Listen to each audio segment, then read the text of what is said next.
Hi there, teachers. Like so many of you, I have worked for years trying to determine the best ways to help struggling or striving readers become thriving or successful readers. I'm here today to share with you a resource that may help us all in achieving that goal.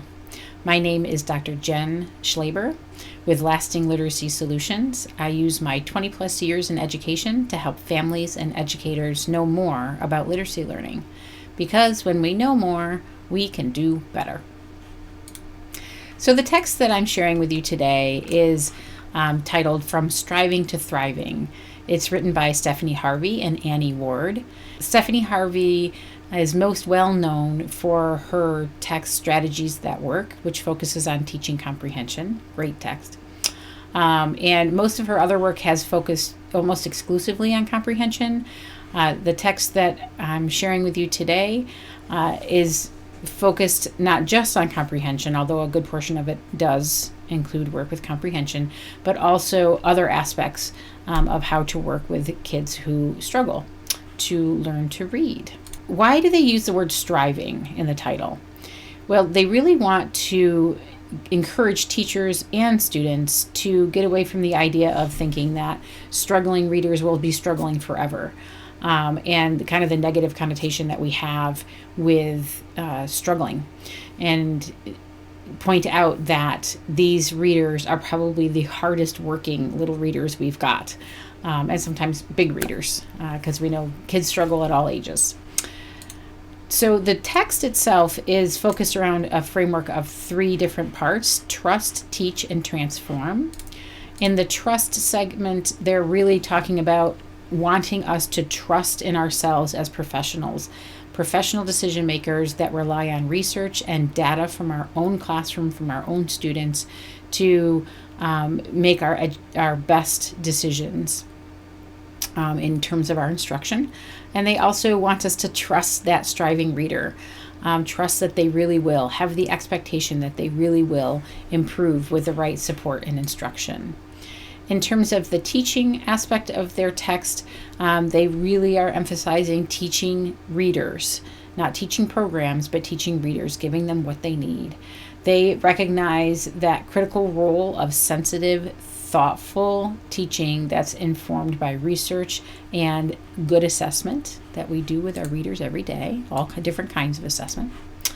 And in terms of the transform framework of their text, they're talking mainly about making sure that these readers especially have access to and work with good texts that interest them, that motivate them, that encourage them to put in the effort that it takes for them to become thriving or successful readers. Each chapter of the text has the same general structure. They talk about practices and lessons that connect with kind of the theme of the chapter or the content of the chapter. The practices are about 2 pages long and are very specific, telling teachers what they can do, why they should do it, when they should do it, and even how to do it. And it's really concise, which we love as teachers.